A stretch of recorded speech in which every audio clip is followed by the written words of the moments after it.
Hello everyone.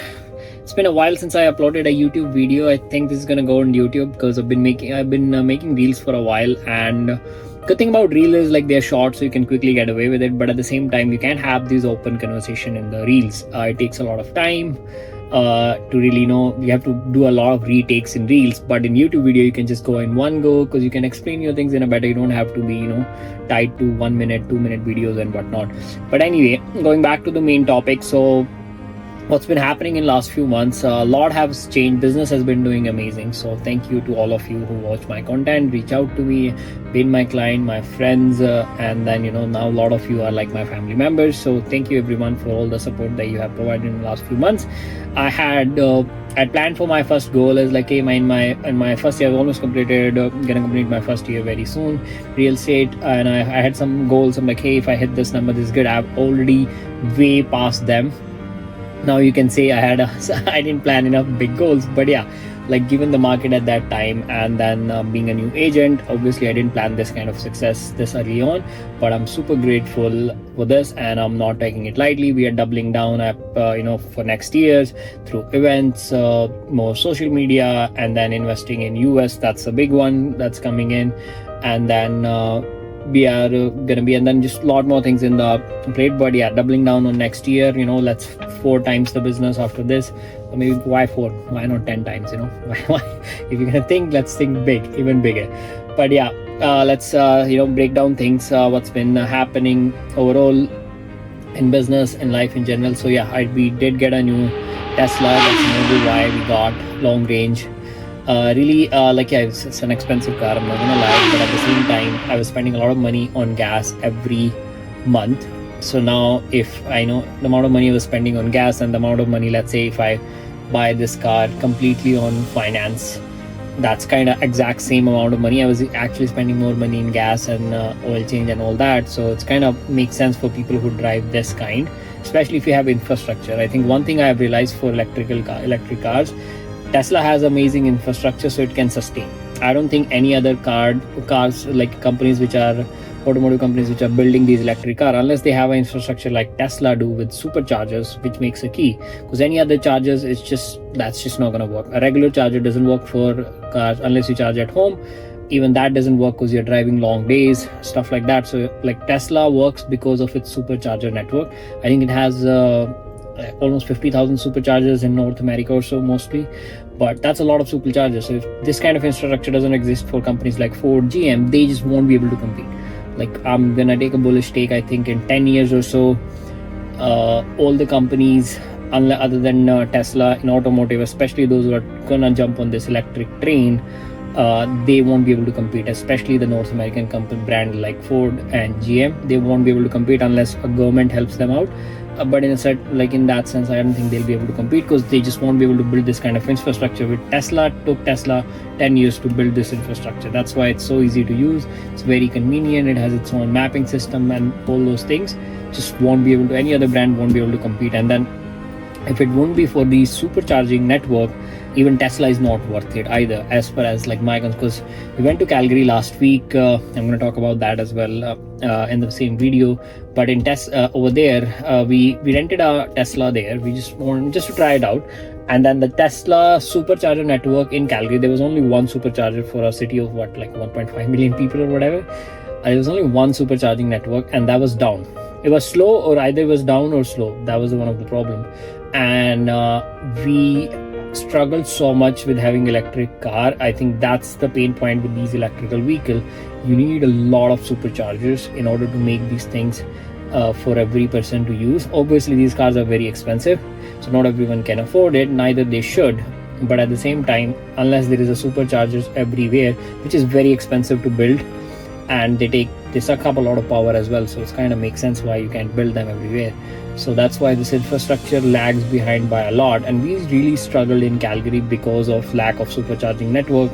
And the network was there, but it wasn't just working efficiently, and there was a long lineup of Teslas in that one station where these were, and those stations were super slow. And then when I say slow, what I mean by, let's say a regular Tesla, if you go for half an hour to 45 minutes, you can charge your car to like 500 kilometers, to put some numbers in perspective. But at home the same amount where you have to charge your car for 6 to 8 hours. So you can't do that, like it's just not comparables. And then like for a full charge, I think it costs around $30 to $35 in Canada for, let's say, if you charge your car from 0 to 500 on a supercharger. At home it's way cheaper obviously, but you, like, 7 to 8 hours, and especially when you are road and drive as much as I do, you can't rely on home charging. You have to rely on these superchargers. So kind of makes sense that way. But I think that's the reason why, earlier I just, like, if you have a lot of thoughts like what's going to happen in automotive industry, it's going to be a slow change. It's next 5 years you won't see like everyone with electric car. That's just not feasible. The only reason why Tesla works with its current network, because there is only very few Teslas. If there is a lot of Teslas right now and people can't charge in superchargers that frequently or with that much ease, the whole thing becomes very difficult. This thing works now because it's available in a limited quantity, and so are superchargers as well. That's why it works. The moment if you double the amount of Tesla you have right now, I don't think this supercharging network in Canada or in Ontario as it is right now won't be able to afford that many Teslas, even able to support that many on the road right now. So it's a very difficult problem to solve, but very interesting one. Let's see how it happens. I know some of you are gonna message, you on a gas station and you on a Tesla as well. Yes, I want to be in both the world. I want to be part of the changing world, but at the same time, there's a lot more juice left in the old one as well. So let's see how it goes, but we'll plan it out from there on. So now about the Calgary. So we went to Calgary, spent few days there. We checked out that market, all the different areas, what's going on, all the pre-cons, different categories in pre-con, your townhomes, your semis. Met some of the investors there who've been doing flipping their properties. They are doing new constructions themselves, and they are like small builders, big builders. So we just had a pretty thorough intake on that market. Obviously, it was just one visit, initial first of many visits that we're gonna go there. We are planning few things for Calgary as well, but it's just something that we right now, given the current market, how things look, the cash flow possibilities and all those things vary from property to property in Calgary. Edmonton, we wanted to go Edmonton, we couldn't go. There was a lack of time there, time management, but again the supercharging network really kept us in one place, so we didn't have a lot of room to play around with it. So yeah, we couldn't go to Edmonton, but yeah, Calgary we did. But I'm very familiar with Edmonton. I lived there for a year in 2020, so I know that market very well. But Calgary, yeah, a few interesting takes. We have some few things coming out for Calgary as well.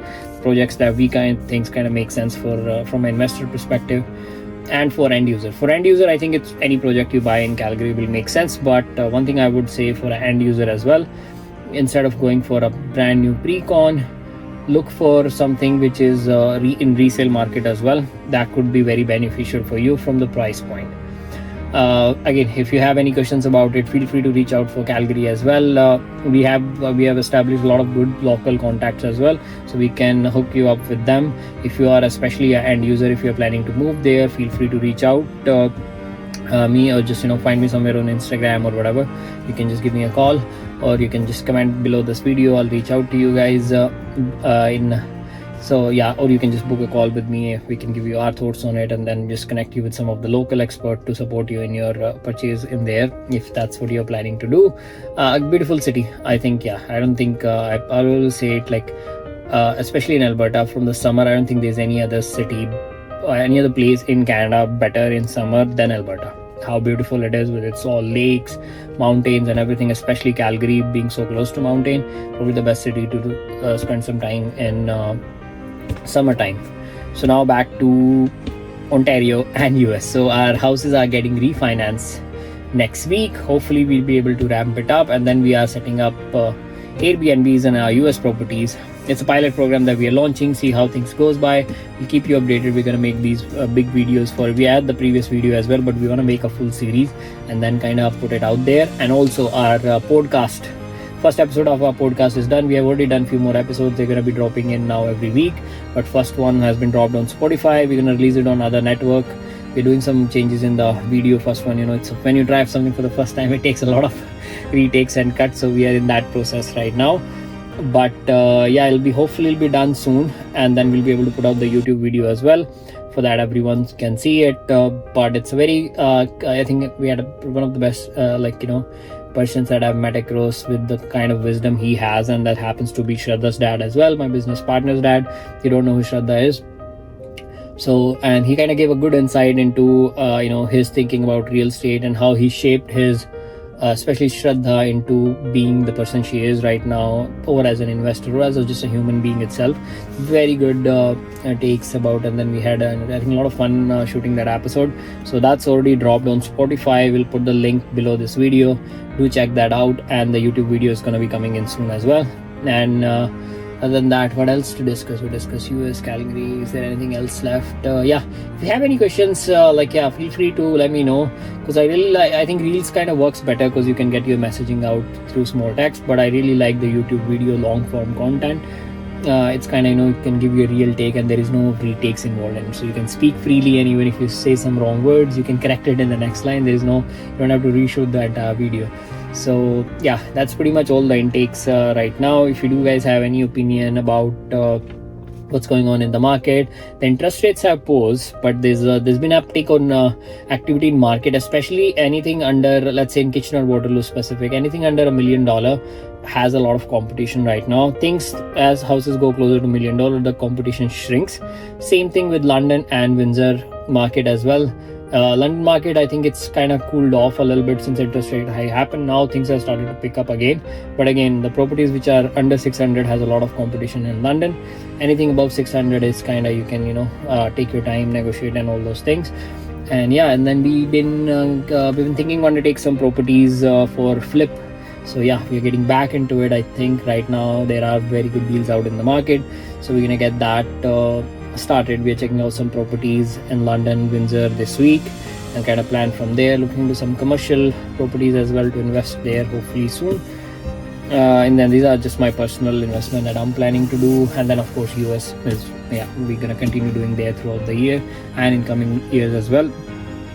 So yeah, that's my kind of take on videos. I'm also thinking to make some some content around what's going on in politics. That's one of my favorite subjects. So I'm gonna make some videos about it as well. I've been really wanting to do that for a while, but in Canada that's a kind of sticky topic. So but yeah, I'm gonna start making some content around that part as well. But yeah, see you guys on, if you guys don't follow me on Instagram, do give me a follow on Instagram. That's kind of day to day, where you can see what's going on in day to day stories as well.